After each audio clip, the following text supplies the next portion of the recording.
So hi, my name's Karen. I forgot to mention that in my last video. My baby Zayden. I did remember to mention that one, thankfully. Um, I'm just sitting here right now in my mom's apartment with some terrible lighting, listening to music. Um, Everyone else in the house is asleep. So, but I already recorded this video once. And then I was sitting there editing it, and my editing app crashed and actually deleted it. So I'm sitting here in my post-work outfit in basically the dark to re-record this video.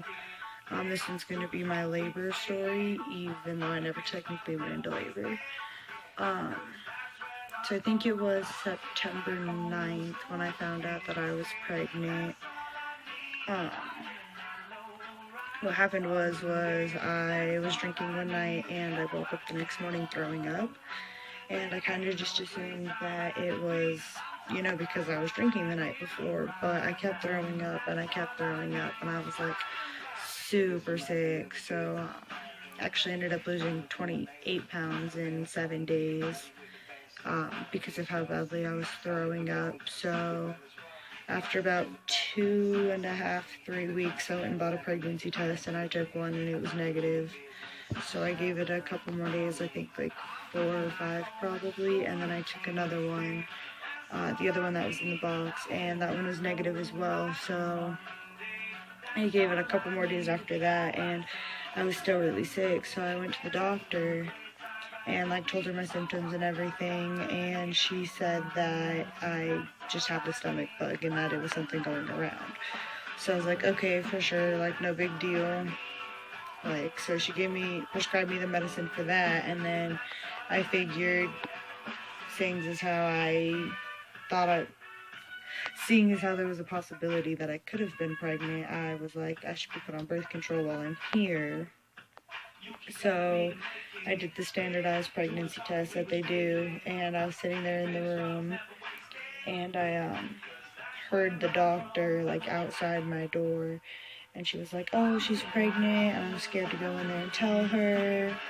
And I was just like, I didn't even assume it was me. I assumed it was for some other girl in a different room. And I was like, oh, sucks to be her, being pregnant at all. Because I didn't assume it could be me, considering how both tests I had taken was negative. So, but she came in the room, she sat down, she started typing on her computer, and she was like, well, I can't give you birth control, but I'm writing you a script for prenatals, and I'm going to change your stomach flu meds because you can't take them being pregnant. And then asked me what my pharmacy was, and I was like, all right, have a good day, and walked out of the room. And I did not believe her at all. I was in total shock, and I did not believe her. I was like, there's no way I'm pregnant. So the next day I went into Choices there in Woodland Park, and I took a pregnancy test, and it was very faintly positive. So they gave me another one, and it was also very faintly positive.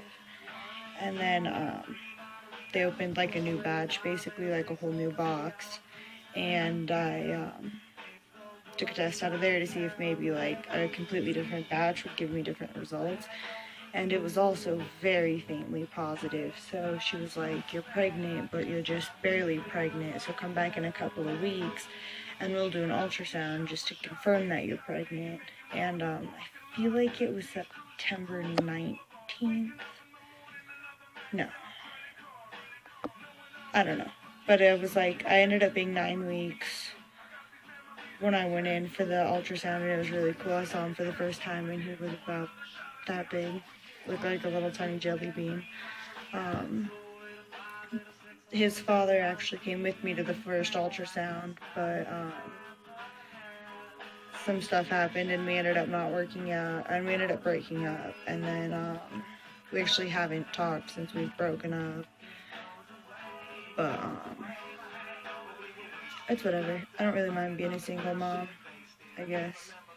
I'm not too huge of a fan of how he raises his son, so I don't think I want my son raised like that. But yeah, so I ended up actually going to 41 weeks. I went in to get induced, my original due date at that very first ultrasound was June 12th. And then after they did a couple more ultrasounds and everything, they changed it to June 15th. So June 15th came around and I was like super excited, like super ready to have the baby, and that ended up not happening.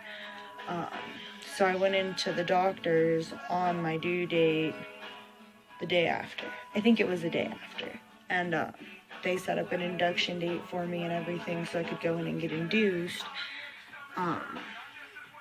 I was supposed to go in on the night of the 18th at 9 o'clock. I don't know why I said I was supposed to. I did go in on the night of the 19th at 9 o'clock. 18th, excuse me, at 9 o'clock.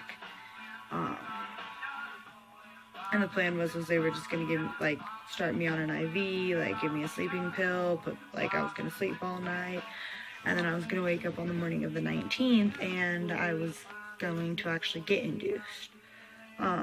So I got there, and they sent me up to the heart monitor and everything, and his heartbeat dropped.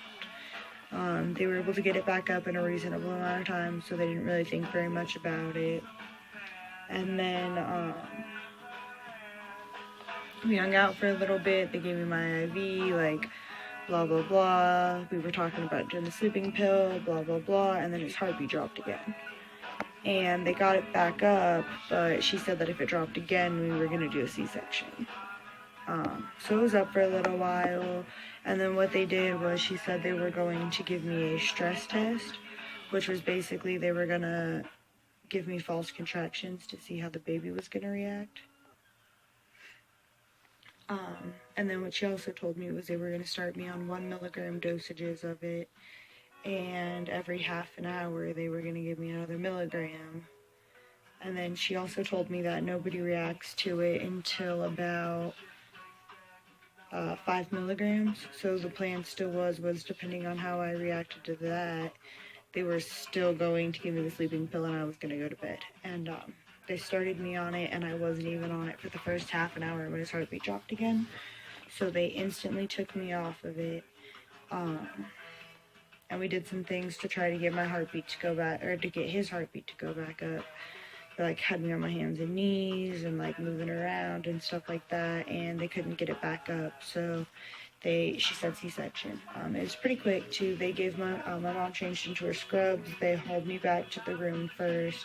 They gave me 2 shots in my spine. The first one was to numb my spine for the second shot, and then the second shot was to numb me, like, entirely. They strapped me down to the table, and then they hung up the blue thing, and the lady poked around on me with something, and was like, do you feel this? Do you feel this now? Do you feel this now?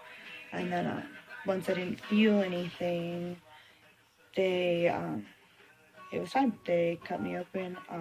After I got the shots, my mom came into the room. And then, after I didn't feel anything, they cut me open and gave me a C-section. Like I said, it was pretty quick. He was officially born at 12:03 in the morning on June 19th. So I got there at 9, and then he was out by 12:03, so it was a pretty quick experience. He was 19 3/4 inches long, and 5 pounds 15 ounces. So he was really cute and really little. Yeah, it's awesome. I love him a lot. I don't really know where else to go with this video, so I will put pictures of him at the end of the video. And yeah, see you guys in my next video.